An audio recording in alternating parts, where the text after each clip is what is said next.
অতিরিক্ত আগাছাযুক্ত লতিকচুর জমি কিভাবে পরিষ্কার করবেন আর সঠিক জাতের চারাটা কিভাবে চিনে সংগ্রহ করবেন, আজকে মূলত আমরা বেশ কিছু মাদার গাছ ডেলিভারি করতেছি। সরাসরি সেটা আপনাদেরকে দেখানোর জন্য চেষ্টা করব। মাত্র 24 থেকে 48 ঘন্টার ভিতরে কিভাবে আপনি সকল চারাগুলো হাতে পেতে পারেন।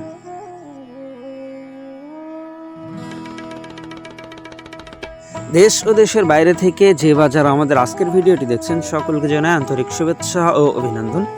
দর্শক, সরাসরি আমাদের সে আগাছা পরিপূর্ণ জমিটা আপনাদেরকে আজকে দেখাবো। আর এর পাশাপাশি আমরা যে চারাগুলো ডেলিভারি করতেছি, যেহেতু আমাদের এই জমিটাতে অতিরিক্ত আগাছার কারণে কিন্তু অনেকেই প্রশ্ন করছে, বা অনেকে যারা আছে বিশেষ করে নতুন চাষি বা চাষ করতেছেন তাদের ভিতর অনেকেই কিন্তু প্রশ্ন করছিল, ভাই অতিরিক্ত আগাছা হলে করণীয় কি। তো সেটা আজকে ভিডিওর মাধ্যমে আপনাদেরকে দেখাই দেবো। আর এর পাশাপাশি আমরা যে মাতৃ গাছগুলো আজকে ডেলিভারি করতেছি সেটাও কিন্তু আপনাদেরকে একটু দেখাবো। তা প্রথমত আপনাকে আগাছা পরিষ্কার করতে হবে সম্পূর্ণ নিজস্বভাবেই। আর এটা পরিষ্কার করার জন্য আমরা আজকে কোদাল ব্যবহার করতেছি, যেটা সম্পূর্ণ উপরের যে মাটিগুলা এগুলাকে আলগা করে দেওয়া হচ্ছে। আর যেটা 4 থেকে 5 দিন রোদ্দুরে শুকানোর পরে মাটিগুলা সাদা অবস্থাতে চলে আসবে এবং সম্পূর্ণ ঘাসগুলা মারা যাবে। এর পরবর্তীতে আবার সার ওষুধ পানি একসাথে প্রয়োগের মাধ্যমে এই উপরের যে শুকনো মাটিগুলা এগুলা কাদাতে রূপান্তরিত হবে এবং প্রত্যেকটা গাছের গোড়াতে যে ফাঁকা অংশগুলো অর্থাৎ শিকড় দেখা যাচ্ছে যে অংশগুলাতে, এই অংশগুলা কিন্তু আবার পরিপূর্ণ হবে।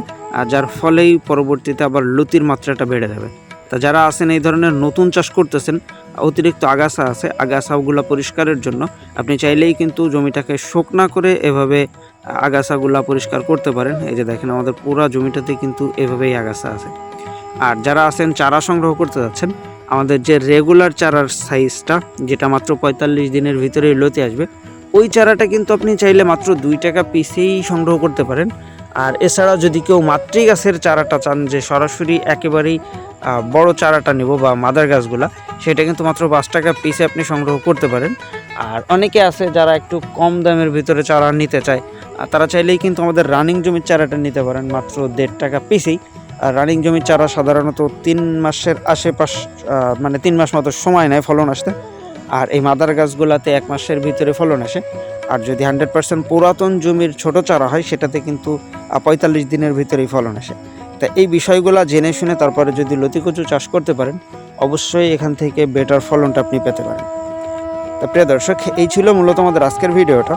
আর চারা সংগ্রহ বা চাষ পদ্ধতি, সার ওষুধ দেওয়ার নিয়ম, যে কোনো ধরনের নিয়মকানুন বা চাষ পদ্ধতি সম্পর্কে জানা বা বোঝার জন্য সরাসরি আমাদের ভিডিও স্ক্রিনে দেওয়া নম্বরে যোগাযোগের মাধ্যমে আপনি সমস্ত বিষয়গুলো জেনে নিতে পারেন, প্লাস চারাগুলোও সংগ্রহ করে নিতে পারেন, যেটা মাত্র 24 থেকে 48 ঘন্টার ভিতরে। সবাই ভালো থাকবেন। আল্লাহ হাফেজ।